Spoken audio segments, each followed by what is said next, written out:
살펴보면서 특별히 우리 그 여주봉 목사님이 쓴 선교적 교회 교재가 6권이 있잖아요. 근데 그 6권을 이렇게 책을 가지고 우리가 공부해 나가는 시간을 지금 가지고 있고요. 이제 벌써 4권째 이르렀고요. 4번째 주제가 문화와 선교적인 만남입니다. 근데 이제 오늘 이제 선교적인 교회라고 얘기했을 때에 이 선교라는 말이 우리가 굉장히 너무나 익숙하잖아요. 그러다 보니까 예를 들면은 뭐 예수님 모르는 사람들에게 복음을 전하는 이걸 전도라고 얘기를 하고, 또 이 모르는 예수님을 모르는 나라 또 타 문화권에 가서 이렇게 복음을 전하는 걸 선교라고 얘기를 하고, 그런 사람들을 선교사라 이렇게 이야기하고 있다라는 것들은 우리가 알고 있잖아요. 그런데 우리가 알고 있는 어떤 영역에서 그 선교라는 어떤 용어 혹은 성경적인 의미에서의 선교적인 교회라는 거는 우리가 생각하는 것보다는 조금 더 범위가 넓다라는 것들을, 그리고 원래 하나님의 행위 자체가 선교적이라는 거죠. 그래서 예를 들면은 우리가 아담과 하와 이래로 죄를 짓게 되어지고 그 죄의 억압 가운데 살고 있는데, 그 죄악 억압된 죄악 가운데 있는 사람들을 건지고자 하시는 주님의 모든 행위가 이게 선교적인 행위라는 거죠. 그래서 예를 들면은 아브라함을 부르시는 것, 그리고 그를 통하여 약속을 주시고 언약이죠. 그리고 그 언약 가운데 모든 민족이 복을 받게 하시는 것, 이것도 하나님의 선교적인 행위, 선교라는 거죠. 그 다음에 이제 이스라엘이라는 나라를 세우시고 또 교회를 세우셔서 열방 가운데 복음을 전함으로 모든 영혼들이 주께로 돌아오게 하는 것, 이게 하나님의 선교죠. 근데 이 하나님의 선교가 교회에게 맡겨졌어요. 근데 교회가 하나님의 백성들이잖아요. 그럼 교회가 그 일을 감당할 때 이게 하나님의 백성의 선교가 되어진다라고 이렇게 얘기를 하고 있죠. 그러기 위해서는 우리가 이런 하나님의 의도와 의중을 잘 알기 위해서 우리가 이해하고 있는 것과 좀 다른 영역에서의 선교적인 교회라는 이제 그 의미를 좀 알아야 된다라는 거죠. 그래서 처음 듣는 분들도 있을 수 있는 어떤 분들이기 때문에, 그래서 선교적인 교회라는 거는 구속 혹은 구원이 사람의 영혼뿐만 아니라 인간의 영혼뿐만 아니라 각 개인의 모든 영역, 인간 사회와 역사의 모든 영역, 더 나아가 창조 세계의 모든 영역을 포함하는 것이라는, 이게 이제 복음의 포괄적이라는 거죠. 근데 이제 우리가 이때까지 이해하고 있었던 것 중에 특별히 복음 보수주의적인 어떤 계열, 우리가 속해 있는 게 이제 복음 보수주의적인 계열이죠. 이게 복음주의적이다 이렇게 얘기를 할 때, 근데 이제 우리의 초점이 어디에 있었냐면요, 우리는 그냥 복음을 통해 가지고 예수님을 통해 가지고 영혼이 구원받고 천국 가면 된다. 그래서 그게 우리 지상 최대의 어떤 면의 과제였고 목적이고 목표였다라는 거죠. 그래서 그걸 이루면 된다라고 생각을 했어요. 그런데 하나님이 말하시는 선교는 물론 그걸 포함을 해요. 그게 가장 기본적인 거예요. 근데 그것보다도 하나님의 모든 창조 세계, 그리고 창조하셨던 원래 의도와 의중의 것들, 그러니까 원래 하나님께서 창조하실 때는 어떤 목적이 있고 목표가 있을 거 아니에요. 근데 그 목표 목적이 죄로 인하여, 인간의 죄로 인하여 모두 다 가려졌다라는 거죠. 근데 그런 것들이 새롭게 드러나면서 원래 의도대로 회복되어지는 그것을 포함한다라는 거죠. 그래서 이거를 복음의 포괄적 성격이라고 얘기를 하는 거죠. 가령 예를 들면은 인간이 타락하게 되어지면 인간이 그 영위하고 있는 어떤 문화도 타락을 하게끔 되어져 있는 거잖아요. 그래서 예를 들면은 지금 이제 그 인간 문화가 여러 각 분야에서 나타나는데, 예를 들면은 뭐 도덕적인 영역 혹은 뭐 윤리적인 영역 혹은 그 성적인 영역, 이제 이런 부분들이 어떤 문화의 형태로 나타나잖아요. 근데 사람이 타락하게 되어지니까 이런 영역들도 타락을 하게 되는 거예요. 예를 들면 성 문제만을 봐도요. 우리가 그 남녀 간의 관계에 있어서 결혼이라는 제도를 통해서 어떤 어떤 성 문화들을 이렇게 건전하게 세워져 왔잖아요. 그게 이제 성경적인 관점에서 또 하나님의 백성들이 이제 그걸 추구하고 그렇게 발전을 해온 거잖아요. 근데 이제 사람이 타락하게 되어지니까 이게 어떻게 되어져요?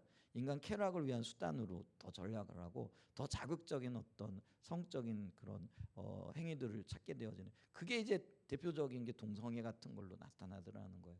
그러니까 이제 하나님의 원래 의도하셨던 의도와는 전혀 다른 성문화가 우리 가운데 어떤 면에서 나타나고 있잖아요. 그러면 이제 이게 구속이 되어진다.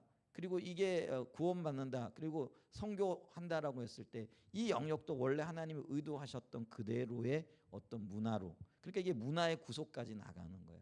그러니까 이제 인간의 모든 영역에, 거기에 있는 정치, 경제, 사회, 문화, 또 뭐 윤리, 도덕, 이 모든 것들까지 포함이 되어지는 거라는 거예요. 근데 이게 사람이 타락하게 되니까 이 모든 것들이 무너졌잖아요. 근데 이게 원래 하나님이 의도하셨던 의도대로 세워지는 것, 이게 선교이고, 이 일을 감당하는 교회가 선교적인 교회라는 거예요. 그러니까 우리는 지금까지 선교 그러면 그냥 인간의 구원, 인간의 어떤 영혼이 이 땅에서 천국 가면 된다. 그러니까 어떤 면에서는 이 땅에서 우리가 살아갈 때도요. 예를 들면은 뭐 이 땅에 영혼이 가면은 이 땅의 모든 것들은 없어지고 우리와는 상관없는, 어쩌면 또 이 땅은 죄악된 세상이기 때문에 예를 들면 자연을 대하는 태도라든가 이런 것들이 이게 성경적인 개념이 아니더라는 거예요. 하나님이 원래 원하시는 그 의도하셨던 거는, 하나님이 이 땅의 모든 만물들, 이게 자연이잖아요. 그걸 창조하시기도 하나님 뭐라고 말씀하셨냐면 보시기 좋았더라 이렇게 말씀하셨거든요. 그게 선하다라는 의미예요. 그러면 보시기에 좋았고 선했던 것들이 그러면은 선한 상태로 남아 있어야 되는데, 인간 타락과 함께 그 모든 것들이 이제 보기에 나쁜 걸로, 혹은 인간이 그 어떤 자기의 유익을 위한, 죄악을 위한 수단으로 사용하심으로 점점 이 하나님의 선했던 것들이, 보시기에 선했던 것들이 파괴되어지고 원래의 기능을 잃어버리게 되어진 거잖아요. 그럼 이제 선교라는 거는 사람의 영혼뿐만 아니라 자연의 영역에서 있어서도 하나님이 원래 의도하셨던 그 자리로 이거를 새롭게 하는 거예요. 그게 이제 선교적인 교회다 이렇게 얘기를 하는 거죠. 그렇기 때문에 이게 복음의 포괄적 성격이라는 거죠. 그래서 복음이 사람뿐만 아니라 하나님의 모든 피조 세계에 미친다, 영향을 미치고 그렇게 해야 된다라는 거죠. 그래서 선교적인 교회는 이런 인식을, 우리의 그러니까 어떤 지금까지의 조금 좁았던 복음 보수주의적인 계열에 있었던 사람들의 어떤 그런 어떤 영향력, 이런 것들을 걷어내고 원래 성경에서 의도하고 계시는 그런 선교적인 의미가 뭔가, 이거를 인식하는데 그 중에 굉장히 중요한 개념이 복음의 포괄적인 성격이라는 거죠.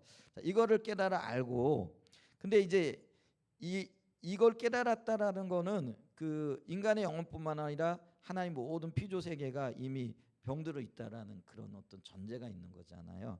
근데 그걸 인하여 예수님께서 이 땅에 오시고 십자가에 못 박혀 죽으셨어요.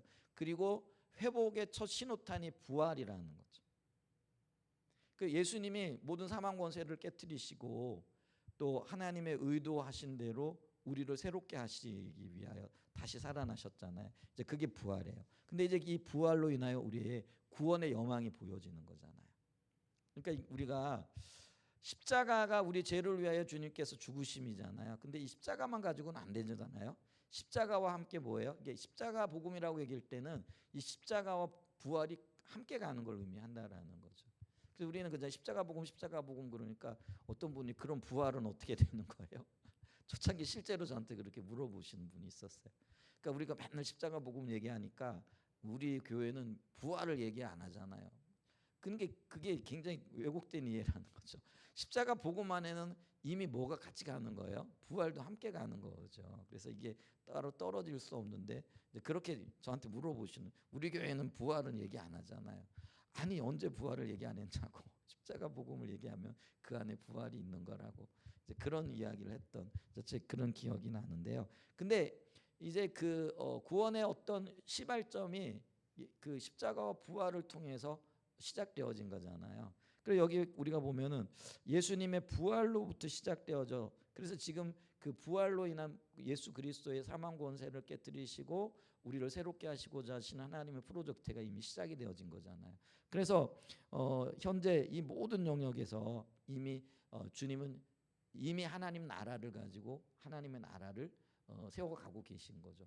근데 그래서 우리가 하나님 나라를 이야기할 때 굉장히 중요한 개념이 있다 그랬잖아요. 그게 뭐예요? 이미와 아직의 개념이라는 거죠. 그러니까 이미 하나님 나라가 우리 가운데 침투했어요.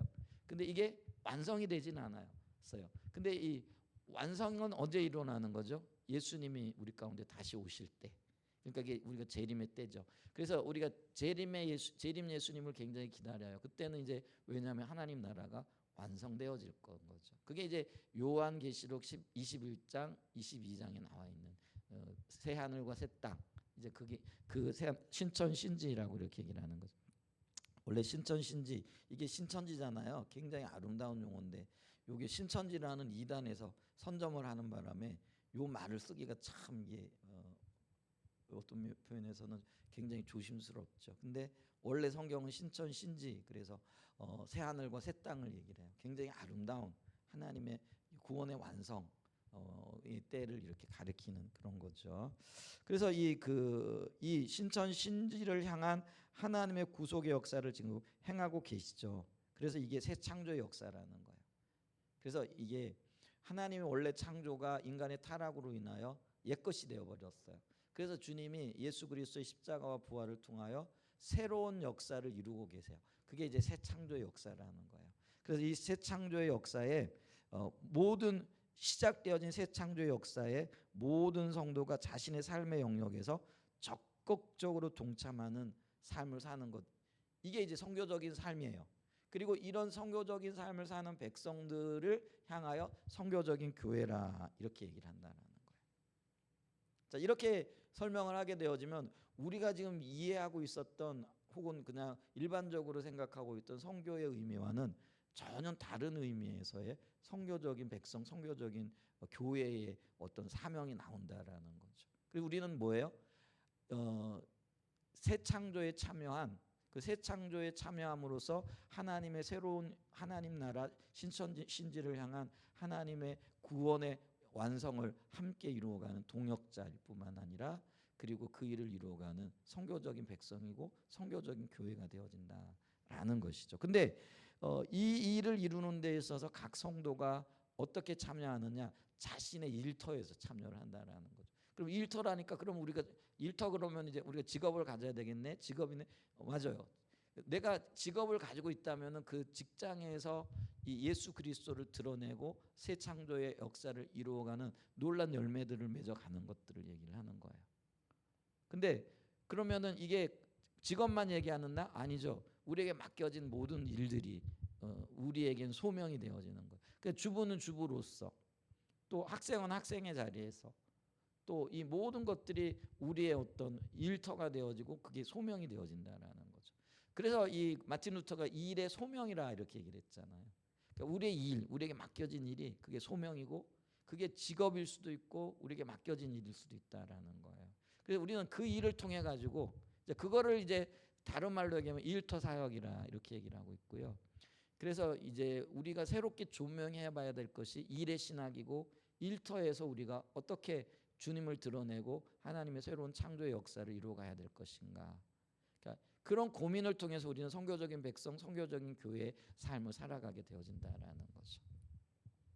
자, 그 문제들을 우리가 쭉 다루어 가고 있으면서 이제 그 사권을 지금 보고 있잖아요. 그래서 이 사권이 문화와 선교적인 대면이잖아요. 그래서 이 선교적인 삶을 살아가면 필연적으로 문화를 만날 수밖에 없다라는 건데, 근데 그 문화라는 게 어떤 면에서는 인간 삶의 모든 총체적인 활동의 어떤 총체라고 이렇게 할 수 있는 부분들이잖아요. 그래서 이렇게 이거를 예를 들면은 우리가 타 문화권에 가가지고 복음을 전하게 되어질 때 그들을 만나게 될 때 그들은 그들의 문화를 가지고 있다라는 거죠.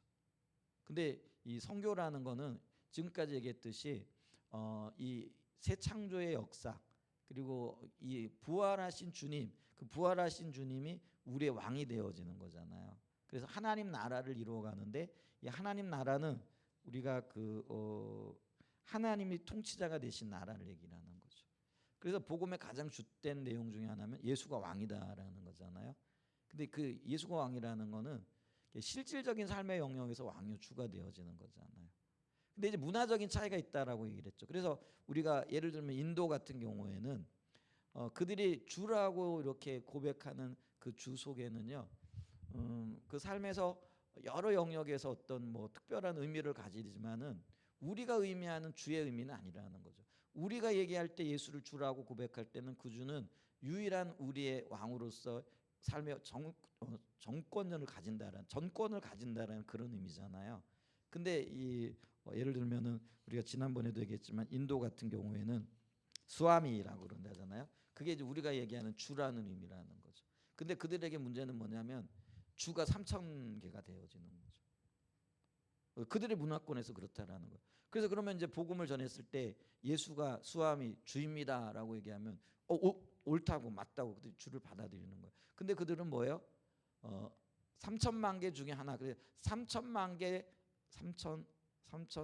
하나가 되어지는 거예요. 예수가. 그러면은 우리가 의미하는 어떤 주로서의 어떤 예수님이 선포되어지지 않는 거잖아요. 인도가 3천만 개나 주가 있다. 수암이라는 게 있고요. 여러분 있잖아요. 일본만 가도요. 그게 만신전이죠. 일본의 신이 800만 개래요. 그러면 이제 우리가 일본에 가가지고 복음을 전했다라고 했을 때 예수님이 신이다, 하나님이 신이다. 그러면 그들은 뭐예요? 800만 개 중에 또 다른 하나의 신을 받아들이게 되어지는 거라는 거죠. 근데 이게 문화적인 충돌이 일어난, 우리가 얘기하는 거하고 그들이 이해하고 있는, 그들의 문화 속에서 이해하고 있는 게 다르더라는 거예요. 그러니까 있잖아요. 이게 충돌이 일어나는 거죠. 이제 그래서 여기 이 충돌이 일어나게 되어지는데, 이 충돌 속에는 어떤 의미에 보게 되어지면은요, 그 자체가 그 문화 가운데 문화의 기저에, 그러니까 밑바탕에 뭐가 있느냐면은 종교가 있다라는, 그들의 믿음이 있다라는 거죠. 그러니까 이들의 믿음도요, 어떤 면에서는요, 희생을 요구하고요, 심지어는 생명까지 요구하게 되어지는 거죠. 그러니까 우리가요, 우리 전통 문화를 지키기 위해 가지고요, 예를 들면 우리가 구한말에 뭐라 그러죠? 세국 정책이 뭐죠? 이렇게 내려지고 서양 문물에 이렇게 문호 개방을 하잖아요. 그랬을 때요, 우리 잘 아실 거예요. 최익현이라는 분은 도끼자루 들고 궁궐 앞에 앉아가지고 뭐죠? 데모했잖아요. 그게 뭐예요? 예를 들면 이 단발령. 이게 이제 우리 전통 문화 속에 우리는 상투 트는 게, 이게 어떤 면에서는 그게 성인이 되었을 뿐만 아니라 전통 문화잖아요. 근데 단발령은 뭐예요? 상투로 자르는 거죠. 그랬더니 뭐예요? 뭐 수지발부 뭐는 부모로부터 온 거라, 신체발부는 수지발부라 그랬나? 수지부모라 그랬나? 아, 네. 고맙습니다. 예. 무식이 드러나는 것 같은데. 하여간 이제 그렇잖아요. 그러니까 뭐예요? 이 머리털, 이 모든 이런 것들은 부모로부터 받은 건데 그걸 자르라니 차라리 내 목을 가져가라. 그럼 도끼 내놓고, 실제로 그것 때문에요, 뭐 자결하는 사람들도 있었단 말이에요. 그러니까 이게 뭐예요? 그들은요, 그 문화가 그들의 신념이고요, 그게 하나의 종교인 거예요. 그래서 그 문화에 자기 생명을 거는 거예요. 근데 문화는요, 각 문화가 다 그렇다라는 거예요. 헌신을 요구하고요, 생명을 생명을 요구하는 어떤 특성들이 있더라는 거예요. 근데 그러면 우리 기독교도 그렇잖아요. 우리가 복음 때문에 생명 바쳐야 돼. 우리가 주님을 사랑하되 마음을 다하고 뜻을 하고 힘을 다하여 심지어는 내 목숨을 다하여 주님을 사랑해야 되는 거잖아요. 그러니까 이 두 가지 신념이 부딪힐 수밖에 없다라는 거예요. 그래서 복음 전하는 게 쉽지 않은 거예요. 그러니까 어떤 예를 들면은요, 우리 이런 문화적인 배경 가운데 저와 여러분들이 예수를 믿었다라는 그 자체만으로도 지금 사실은 굉장히 대단한 거예요. 주님의 역사가 있었다라는 거예요. 그런 어떤 문화적인 편견들을 뚫고, 혹은 여러 방해들을 뚫고, 그 뒤에 역사는 어떤 사단의 방해들을 뚫고 우리가 예수를 믿게 되어졌다라는 거예요.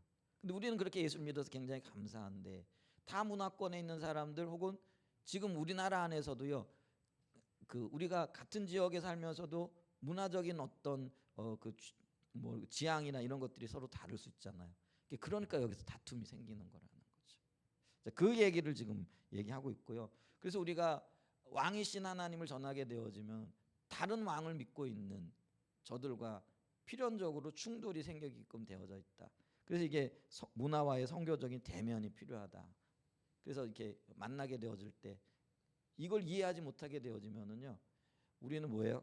뭐 어떤 의미에서는요, 영적인 전쟁만 한. 근데 그 영적인 전쟁의 이면 가운데는요, 저들의 영혼을 향한 하나님의 마음이 있잖아요. 그래서 구원해 내야 되는 거잖아요. 그래서 이거를 지혜롭게 잘 헤쳐나가야 될 필요가 있다라는 것들을 지금 다루고 있어요. 자, 그래서 지금 문화와의 성교적인 대면은 불가피한 것이다. 그 1번을 살펴봤고 2번이 이제 문화와의 성교적인 대면이 일어나게 되어지면 문화와의 충돌이 일어나게끔 되어져 있다. 그러면서 거기에 따른 작은 첫 번째가 문화적 충돌은 모든 문화가 그 기저에 종교적이고 포괄적인 싱조를 갖고 있고 그것은 복음과 양립할 수 없다. 이렇게. 그래서 이게 충돌이 일어난다. 이걸 봤고요. 그 밑에 따르는 작은 첫 번째. 이게 좀 복잡하긴 한데요. 책을 갖고 계시니까 이제 그걸 지금 오늘 볼 차례예요. 그게 이제 38페이지라는 거예요. 38페이지. 그래서 작은 첫 번째. 근데 하나님은 원래 인간 문화의 다양한 측면이 하나님 중심으로 구성되도록 의도하셨다라는 거예요.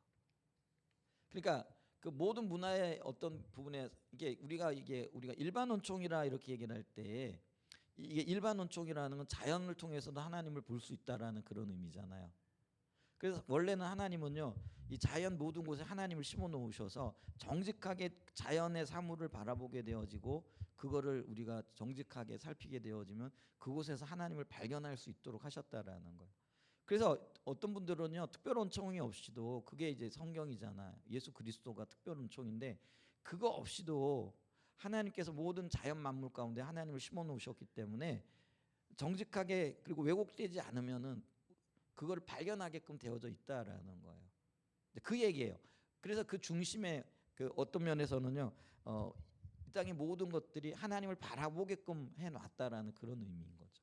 그래서 이게 하나님 중심으로 구성되도록 의도하셨다, 설계하셨다라는 그런 의미가 되어지는 거예요. 근데 이것도요, 인간이 타락하게 되어지니까 원래 의도하셨던 것들이 안 보여지잖아요. 예를 들면 그래요. 사람과 사람 속에 사람과 교제를 할 때도요. 왜곡되어져 있으면은요 그 사람의 진심이 안 느껴져요. 그리고 전달하는 것들이 그리고 그 의도하는 것들이 있는 그대로 안 받아들여지거든요. 왜요? 내가 꼬아서 듣거든요. 근데 그게 죄의 결과라 어떤 죄의 어떤 결과라는 거죠. 그래서 이게 안 보여지는 거예요. 그러니까 이게 각 문화는 자기 문화를 고집하고요. 원래 하나님이 의도하셨던 의도는 그걸 정직하게 있는 그대로 보면 그 속에서 하나님을 발견해내야 되는데 타락한 우리가 그걸 못 보게 되는 거예요. 그러니까 충돌이 일어나게끔 되어져 있는 거죠. 그래서 어쩌면은요 이 모든 우주 만물은요 하나님에 대해서 얘기하면은요 그 모든 것들 만물 속에 하나님이 심겨져 있기 때문에 정직하게 받아들여야 돼요. 인정해야 된다고요. 근데 그렇지 못하다라는 거예요. 근데 어쨌거나 원래 의도하셨던 하나님의 의도는요. 이게 문화의 다양한 측면이 하나님 중심적으로 구성되도록 하나님이 심어 놓으셨다라는 거죠. 그걸 좀 보죠. 자, 전도서 3장 11절이 말하는 것처럼 하나님께서 인간을 창조하시되 인간의 존재의 중심에 영원을 사모하는 갈망을 넣어 주셨다라는 거죠. 즉 종교적 응어리를 이게 뭐냐? 하나님을 향한 갈망을 주셨다라는 그런 의미가 되어지는 거예요. 자, 하나님이 모든 것을 전도 3장 11절입니다. 하나님이 모든 것을 지으시되 때를 따라 아름답게 하셨고 또 사람들에게는 영혼을 사모하는 마음을 주셨느니라. 그러나 하나님이 하시는 일의 시종을 사람으로 측량할 수 없게 하셨도다. 자, 그래서 인간의 삶의 목적과 방향을 제시해 주시고 세상을 설명해 주는 큰 이야기 속에서 삶의 의미를 찾도록 창조되어졌다라는 거예요. 그러니까 이 성경 이야기가 큰 이야기잖아요. 근데 이게 창조, 타락, 구속이라는 거예요. 이게 성경의 큰 이야기의 큰 틀이 뭐라고요? 창조, 타락, 구속이라는 거죠. 하나님은 하나님의 생명을 주셨는데 인간이 타락했어요. 그래서 하나님 다시 새 창조, 새 생명을 주시는 거예요. 이게 구속이라는 거예요. 그게 성경 이야기라는 거예요. 근데 그 이야기 속에 모든 곳에 하나님이 있다라는 거죠. 그리고 그걸 의도하셨다라는 거죠. 그래서 정직하게 보게 되어지면은요 이렇게 하나님을 발견하게끔 되어져야 된다라는 것이죠. 그래서 큰 이야기 속에서 삶의 의미를 찾도록 창조되어졌다라는 거죠. 인간 문화만 하더라도 하나님은 그 중심을 창조주 하나님 안에서 찾도록 의도하셨다라는 거죠. 자, 그런데 죄가 들어오면서 창조주 하나님은 우상물들로 대체되었고 이게 이제 인간 비극이 시작이 되어진 거죠.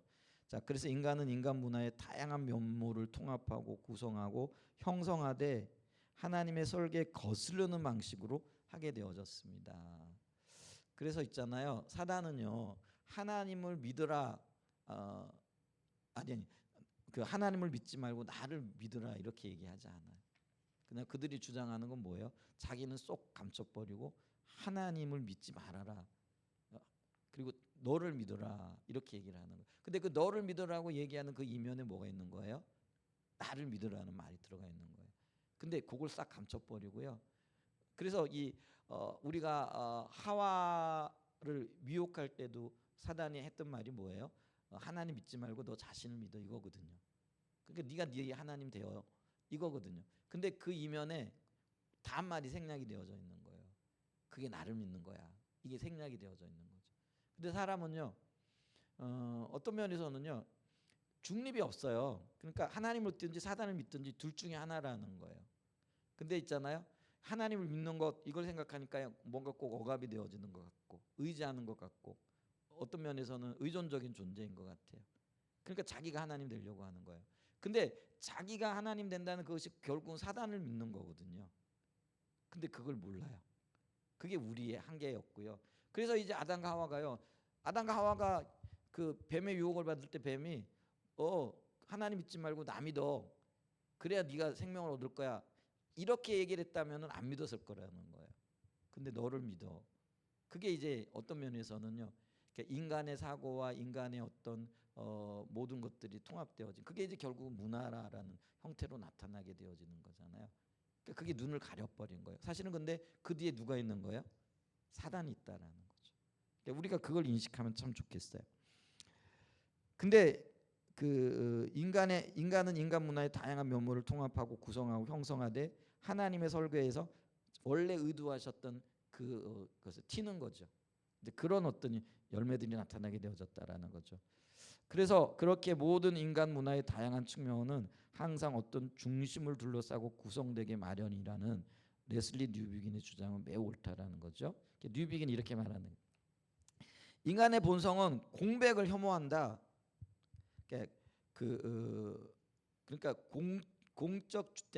공적된 삶의 주된 그런 어떤 사람은 계속 텅 빈 상태로 있잖아요. 우리의 마음이 계속 텅 빈 상태로 있잖아요. 공백을 싫어한다라는 거예요.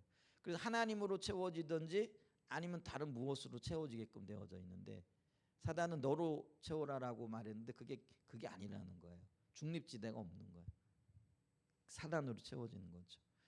그래서 만약 유일한 참된 형상이신 예수 그리스도가 거기에 계시지 않으면 우상이 그 자리를 차지할 것이다. 우리 문화를 지배하는 우상의 이름을 밝히는 것은 어려운 일이 아니다.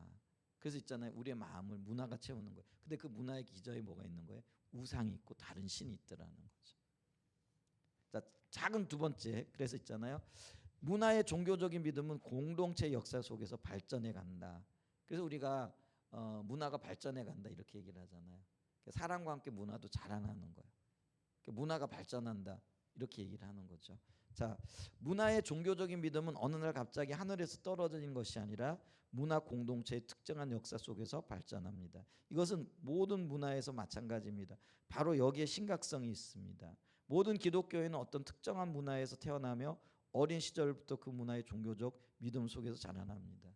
그래서 인간이 문화를 형성하고 인간은 모든 문화를 가지고 있다라는 거예요. 그게 이제 기독교 문화가 되든 세상 문화가 되어졌던 그게 있다라는 거죠. 그리고 어떤 때는 이게 혼합이 되어져 있는 경우들도 있고요. 특별히 이게 문제가 우리가 그렇잖아요. 우리는 전통 문화뿐만이 아니고 서구 문화도 들어와 있고 거기다가 이제 우리가 기독교 문화라고 하는 것들이 들어와 있는데 이게 적절하게요. 우리가 100% 기독교 문화에 살아가느냐? 아니거든요. 우리가 전통 문화에도 영향을 받고요. 유교 문화도 영향을 받고요. 심지어는요. 우리 불교 문화에도 영향을 받고 있고요. 샤머니즘의 영향도 받고 있고요. 이게 그 뒤섞여 있는 거예요, 지금. 그러니까 우리가요. 어떤 영역에서는요. 온전히 주님을 섬기지 못하는 이유도 바로 이런 문화적인 영향력들이 지금 있기 때문에 그렇다라는 거죠. 그러니까 우리가 쓰는 어떤 용어들이요. 그게 우리가 이제 흔히 쓰지만은요. 그게 예를 들면 불교 용어들도 기독교인임에도 불구하고 쓰는 경우도 많거든요. 근데 그러면서도 별로 우리가 그런 어떤 걸 못 느끼죠. 특별히 뭐 우리 또 유교적인 어떤 배경이 있으니까 유교 문화에 근거한 어떤 이야기들도 그리고 사고 자체도요. 우리가 굉장히 어떤 면에서는요. 유교적인 영향들이 이렇게 있을 수 있다라는 거. 그렇기 때문에 그 문화 속에 자랐다라는 거 그 문화의 기전에 뭐가 있다 그랬어요? 우상이 있고 종교가 있다 그랬잖아요. 그래서 그 종교적인 영향을 받는다라는 거예요. 우상의 영향을 받고 있다라는 것이죠. 자, 다시 말해서 그 문화적 신조의 공기를 마시고 그 물을 마시고 그 속에 헤엄치며 자라납니다. 그래서 그들은 세상에 대한 포괄적인 종교적 믿음을 자연스럽게 공유한다라는 거죠. 문제는 이 포괄적인 종교 믿음이 오염되어져 있다라는 거죠. 그래서 있잖아요. 우리의 어떤 사고들이 심지어는요. 예수 믿는다고 하는데 전혀 예수 믿는 복음과는 동떨어져 있는 것들이 많아요. 반대인 것들이 많아요. 근데 희한하게 우리 안에 그게 있잖아요. 그대로 이렇게 섞여 있어요. 그러면서도 우리는요. 그냥 몰라요. 그리고 그게 복음인 줄 알아요. 근데 이 우리 기저 속에 있는 그런 세상적인 문화, 아니면 전통적인 문화, 그게 종교고 그게 우상이라 그랬잖아요. 근데 이거는 복음과 섞일 수가 없는 거라는 거죠. 그러니까 이게 세계관의 문제라는 거예요. 그래서 우리가 기독교적인 세계관으로 철저하게 무장해야 될 이유가 바로 여기에 있는 거거든요. 그래서 이게 이해가 안 되어지면은요, 우리가 온전한 믿음을 갖기가 정말 쉽지가 않아요. 그래서 우리가 요즘 많이 애를 쓰는 게 기독교적인 세계관이 뭔가, 그래서 우리가 어떤 세계관의 배경을 가지고 있는가, 이런 것들을 좀 보게 되어지면은요, 우리가 우리 자신도 모르게요, 많은 그런, 특별히 그 생각의 기원이라는 책 지난번에도 말씀드렸는데 있잖아요. 그 우리가 사람이 굉장히 다양하다 그러잖아요. 근데 의외로요, 100명에게 물어보면은요, 예를 들면은 공통적으로 대답하는 어떤 것들이 있어요. 그게요, 예를 들면은 내가 광주에 살고 있는데 서울에 살고 있는데 그 광주에 살고 있는 사람에게 물어봐도 대답이 비슷하게 나오고 서울에 살고 있는 사람에게도 비슷하게 나와요. 근데 그게 뭐냐면은요, 우리가 이 세계관의 영역에 있어서 영향을 받았기 때문에 그렇다라는 거죠. 예를 들면은 우리의 세계관에 영향을 미치는 어떤 사조들이 있어요. 그리고 그 사조가 시작되어진 어떤 그런 뭐라 그럴까요? 이게 이론이라든지 아니면 사람의 주장이라든지. 그래서 그 생각의 기원에 보면은요, 우리의 생각에 영향을 미쳤던 대표적인 사람들을 몇 사람들을 얘기를. 예를 들면 찰스 다윈. 이게 이제 진화론주의자잖아요. 그 다음에 이제 또 누가 있느냐면은 누가 있죠? 그 정신분석학자 프로이드. 그 다음에 또 누가 있죠? 그 신은 죽었다라고 했던 니체 같은. 뭐 하여간 이런 사람들이요. 막대한 영향력을 우리에게 미쳤는데요. 우리는 그 사람들을 잘 몰라요. 근데 그 사람들이 미친 영향력이 세대를 거슬러 가면서 우리 속에 자연스럽게 들어와 있는 거예요. 그러면서 우리가요, 자연스럽게 그런 얘기를 해요. 예수님 믿는 사람들인데도요. 어떤 얘기를 하냐면은, 제가 옛날에 부끄러운 얘기를 하지만은 제가 지금은 그렇지 않은데 몸에 털이 좀 많았거든요. 아, 이런 얘기 해도 되나 뭐. 팔에도 털이 많고 뭐 그러면 야, 너 털 많다 그러면은 자연스럽게 제가 중고등학교 그때 뭐 예수 안 믿을 때이기도 하는데 이런 얘기를 내가 진화가 덜 돼서 그래. 이제 뭐예요? 진화라는 건 원숭이에서 사람으로 거쳐가는 거잖아요. 그럼 원숭이 특징은 뭐예요? 털이 많잖아요. 근데 사람은 털이 없잖아요. 그러니까 내가 지금 이제 원숭이에서 이제 사람으로 되어가는 과정에 있으니까 아직 좀 털이 많은 거야. 근데요, 이런 대답이요, 의외로 많은 사람들에게 공통적으로 나타나요. 그러면서 내가 좀 진화가 덜 돼서 그래. 내가 이제 진화되고 있는 과정 중이야. 뭐 이런 얘기들을 한단 말이에요. 근데 이런 말을 하는 그게 있잖아요. 이유가 뭐냐면은 그게 나도 모르게 이 진화론주의자들 혹은 찰스 다윈의 진화론에 영향을 받은 거라. 근데 그런 것들이 알게 모르게 내 속에 이렇게 위치해 있는 거죠. 그다음에 요즘요, 어떤 성적인 타락들이 일어나고 있는 그 배경에요. 이 프로이드의 어떤 그 정신 분석학이 굉장히 큰 영향을 미치고 있는 거예요. 여러분 요즘 굉장히 좀 심각한 문제이지만은요. 대학이나 이런 데서의 어떤 성적인 타락 이런 거는요. 우리가 생각하는 것보다 훨씬 더 심각하다 그러더라고요. 그러니까 이게 제대로 무장되어 있지 않으면은요. 이런 어떤 것들이 그대로 나타나는 거예요. 그러니까 이제 이 그 프로이드 같은 경우는 뭐냐면은 인간 모든 그 억압이 성적인 것과 관련이 되어진다. 그래서 이 성적인 억압 그리고 그 성을 억압하는 그게 이제 가장 그래서 그게 기독교 윤리라는 거예요. 그 기독교 윤리는 어떤 면에서는 성의 순결을 얘기하잖아요. 근데 이제 그런 억압들이 기독교에서부터 온다라는 거예요. 그러니까 있잖아 진화론도 그렇고요. 이런 주장을 하는 사람들의 공통의 적이 누가 되어지는 거예요? 기독교가 되어지는 거예요. 그러니까 그들은 기독교를 그렇게 미워해요. 그러니까 이제 그 예를 들면 마르크스도 이제 그런 의미죠.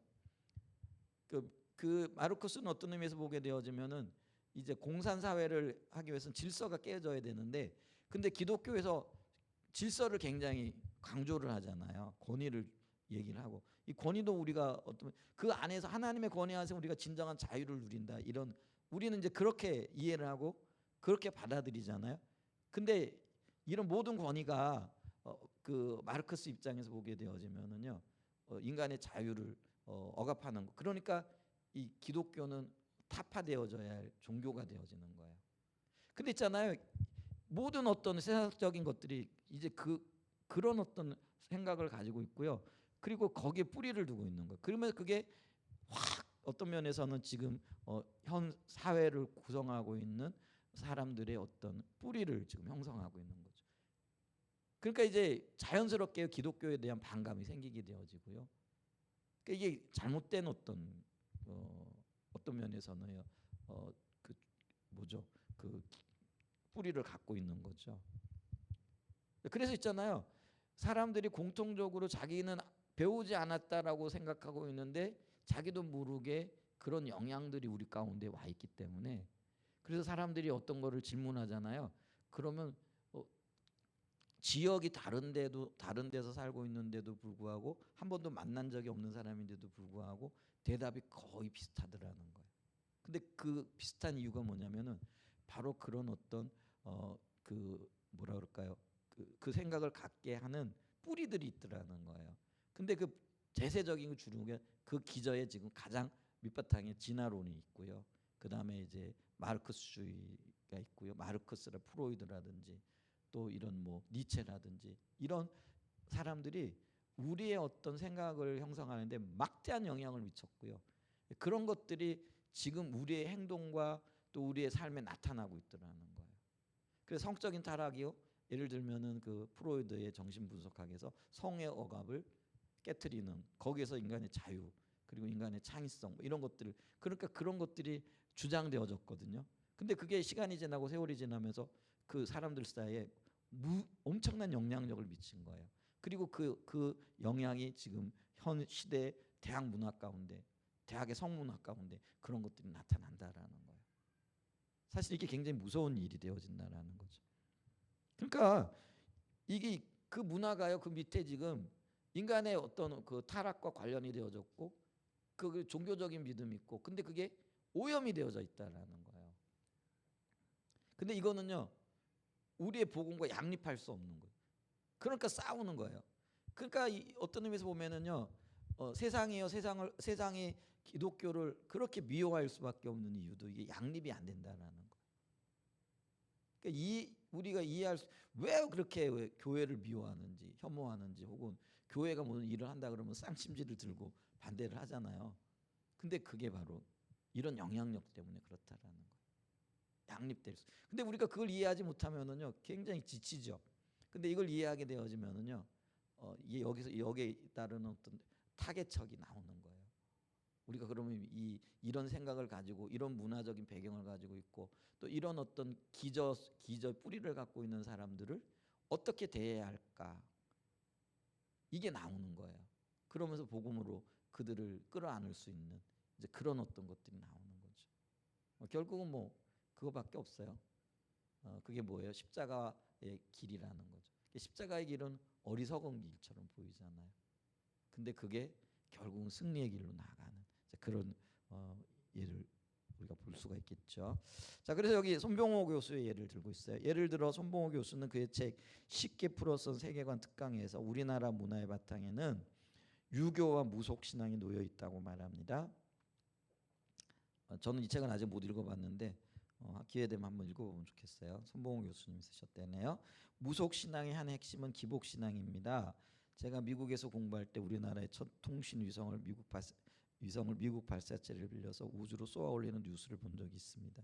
80년대인데 그랬나 봐요. 그 당시 우리나라 과학자들이 발사를 앞두고 고사상을 차려놓고 그 위에 삶은 돼지 머리를 올려놓고 그 입에 10,000원짜리 지폐를 꽂으면서 그 앞에 절하는 모습이 미국 방송에 나왔다라는 거죠. 한국에서 이런 일이 있더라고. 아마 해외 토픽에서 나왔던 것 같아요. 이 얼마나 어리석은 일입니까? 그런데 최고의 과학자들이라는 사람들이 그렇게 하고 또한 그것을 뉴스에 내보낼 만큼 대중들은 그런 일을 당연한 것으로 여깁니다. 저는 이거 경험했어요. 제가 포항에서 목회할 때인데요. 제가 97년도니까 그게 90년대 후반인 것 같아요. 그래서 제가 새벽기도 때 차량 운행을 했거든요. 차량 운행을 하면은 한적한 곳에 이제 다리 밑을 이렇게 지나가는 데 있는데 오늘 새벽에요. 사람들이 웅성웅성 모여 있어. 그래요. 도대체 뭐 하나 그랬더니 자동차 앞에요. 돼지 머리 놓고요.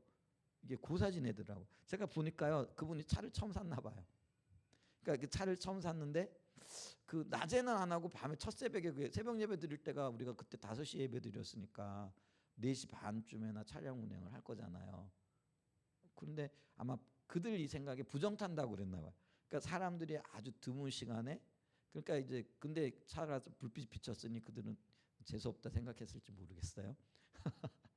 근데 놓고 보니까요. 그 앞에다가 자동차 놓고요. 그 앞에 고사상인 것 같아요. 지금 돼지 머리 갖다 놓고요. 이거 똑같은 일을 하고 있는 거죠. 근데 그게 뭐예요? 이제 차를 샀는데 이 차가 사고 없이 안전하게 지낼 수 이제 그런 거를 제가요 처음 봤어요. 이게 포항에 제가 목회하던 곳이 바닷가인데요. 포항 바로 근교 포항인데 바로 이제 그 구룡포 들어가는 바로 입구에 있는 그 지역이었는데 그곳에서 그런 일을 하는데 아니 자동차를 샀으면은 법규 잘 지켜가면서 이렇게 자동차 잘 타야 되잖아요. 근데 자동차의 안전을 지금 누구에게 맡기고 있는 거예요? 신에게. 그들 입장에서는 이게 귀신에게 맡기고 있는 거예요. 근데 이게 얼마나 어리석은 일이에요. 근데 그런 일들이 어떻게 일어나느냐라는 거예요. 그들의 그 문화적인 배경에 이게 있다라는 거죠. 그러니까 예를 들면은 이게 인공위성을 쏘아 올릴 정도의 과학자들이라고 한다면은 대한민국의 최고 그 인테리어들이잖아요, 그죠? 근데 그들이 위성을 쏘아 올리면서 거기다 지금 고사상을 지내놓고 돼지머리, 장사 잘 되게 해달라고도 고사해놓고 이렇게 10,000원짜리 꽂고 뭐 이렇게 하는 거 있더라고요. 그거 지금 다 걷어오면 좋은데. 이제 그런 이게 어떤 문화적인 어떤 그러니까 우리가 최첨단 시대를 살아간다면서도요 우리의 뿌리 속에는 이제 그런 것들이 있다라는 거죠. 근데요 이게 그럼 예수 안 믿는 사람들만 그러냐? 아니라는 거예요. 이게 문제가 뭐냐면 우리나라 많은 목회자들과 일반 성도들도 성경을 볼 때 이런 문화적인 배경을 가지고 해석을 한다라는 거예요. 그래서 여기 보면은 한 예를 들면 많은 사람들은 주라 그리하면 너에게 줄 것이니 곧 후히 되어 누르고 흔들어 넘치도록 하여 너희에게 안겨주리라.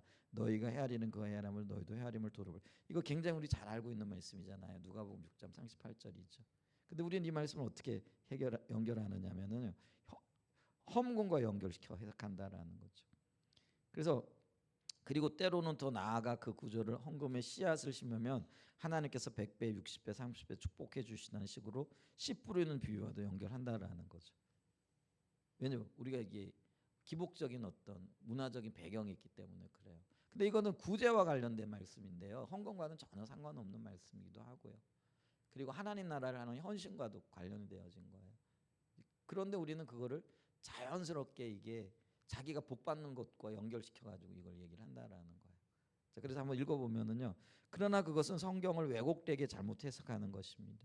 마태복음 13장의 씨 뿌리는 비유는 하나님 나라에 대한 비유이고 누가복음 6장 38절은 정죄하지 않고 용서하는 것에 대한 구절이기 때문에 그렇습니다. 그런데 우리나라 많은 목회자들과 성도들은 이 구절들뿐만 아니라 수많은 구절들을 거의 자동적으로 기복적으로 해석합니다. 그래서 내가 복받는 어떤 원인 그리고 복받는 어떤 방법으로 이걸 해석한다라는 거예요.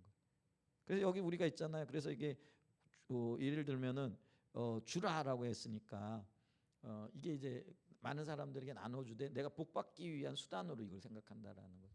여러분 우리가 구제를 할 때 내가 복받기 위해 구제하나요? 아니에요. 주님 나라를 이루어가기 위해서 구제하는 거잖아요.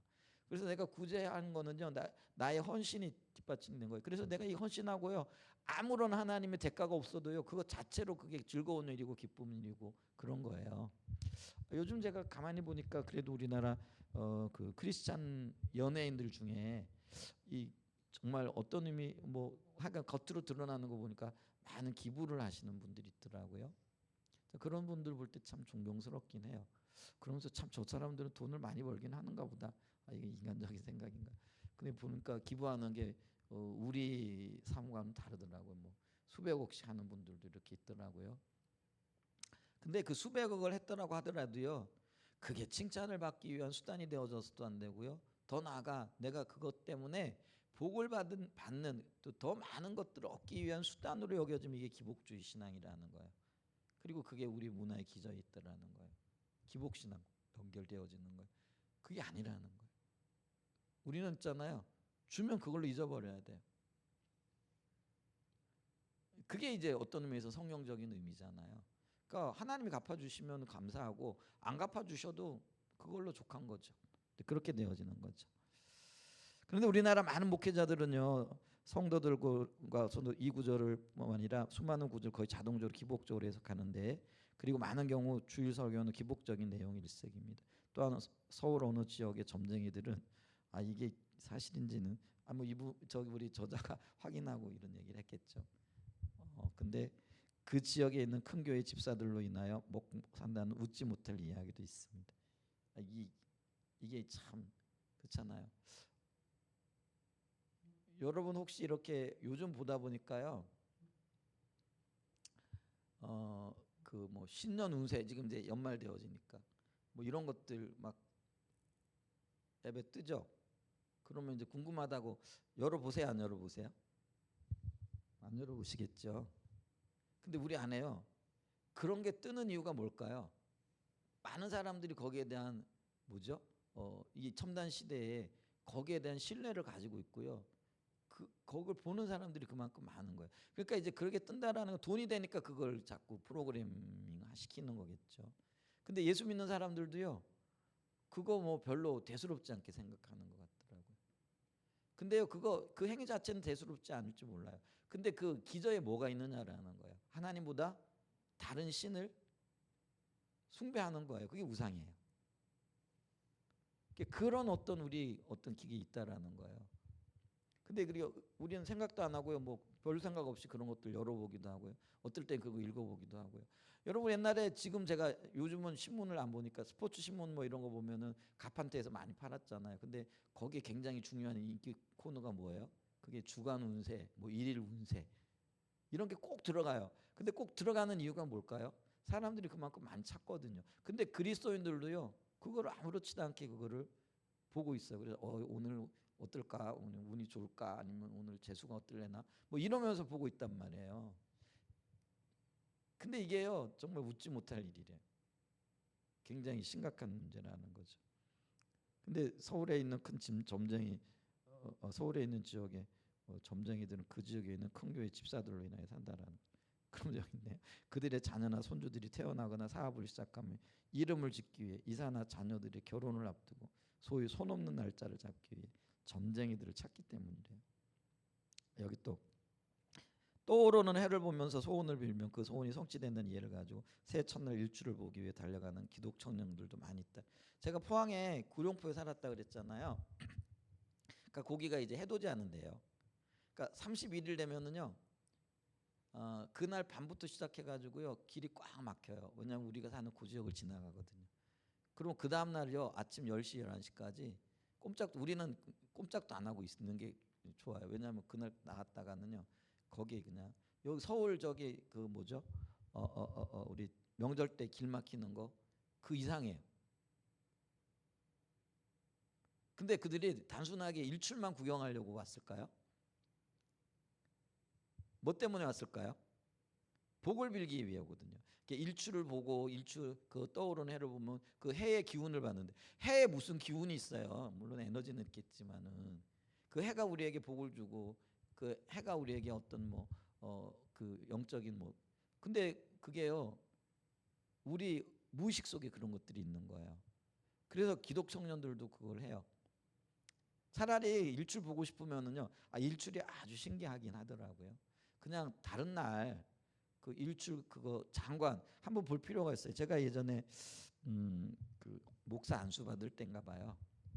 이게 시간 다 됐는데 오늘 뭐 여기까지만 할게. 그 목사 안수를 받을 때인데 이제 저희 처가 식구들이 제 목사 안수 축하한다고 오셨어요. 그래서 제가 포항이니까 경주에 이제 경주가 이제 위락 시설이라 할까요? 숙박 시설 이런 게 잘 돼 있잖아요. 거기 마침 이제 카드 사고 조인되어져 가지고 콘도를 이제 아주 싸게 이렇게 빌려 가지고 가족들이 다 이렇게 지내고 그 경주에서 이렇게 넘어가게 되어지면은 어디가 나오느냐면은요. 토암산을 넘어가게 되어지면 거기가 우리 문무대왕 대왕 비가 있는 곳 그게 이름 뭐더라? 어? 양촌리? 아니에요. 그 바닷가가 있어요. 문무대항비가 있는 그 이제 바닷가가 있어요. 이제 거기가 이제 그 경주 그 보문산에서 이렇게 산 하나를 넘어가 산 하나를 넘는다는 게 그게 한 30분은 넘어가야 돼요. 지금은 이제 이게 가보니까 이게 뭐죠? 터널이 생겼더라고요. 그때는 근데 꼬불꼬불 해가지고 새벽에 진짜 새벽같이 일어나가지고 가가지고 갔더니 태양이 떠오르는데요. 그것도 이제 날이 맑아야 볼 수 있는 거예요. 진짜요. 새빨간 콩알만한 것들이 비치더라고요. 바다가 이렇게 붉게 물들어요. 새빨간 콩알이 떠오르더니 요게요 순식간에 수수수수 올라오면서 일담하게 커지면서 이 바다에 이게 뭐죠 이게 붙이는데 그게 이제 동해안이니까 일출이잖아요. 제가요 진짜 그거 감동스럽더라고요. 그래서 모든 분들이요 이 해 떠오르는 거 한번 보셨으면 좋겠어요. 굉장히 감동스럽더라고요. 일출이 그렇게 장관이라는 게 그게 제가 평생에 한 번 그거 딱 봤어요. 저 때문에 간 게 아니라 그 우리 저기 뭐죠 오빠들 때문에 그 오빠들 그거 보여준다고 가자 그래가지고 갔는데요. 그게 장관이더라고요. 근데 사람들이요 그 장관스러운 어떤 일을 보면 경외감이 들잖아요. 근데 우리는 그 경외감에서 하나님을 느껴야 되는데 그 사람들은 뭐예요?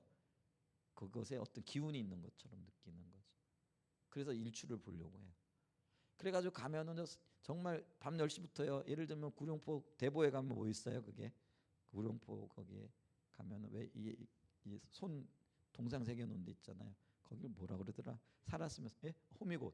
호미곶이 거기가 우리나라에서 가장 먼저 일출을 볼 수 있는 곳이라고 이렇게 얘기를 하더라고요.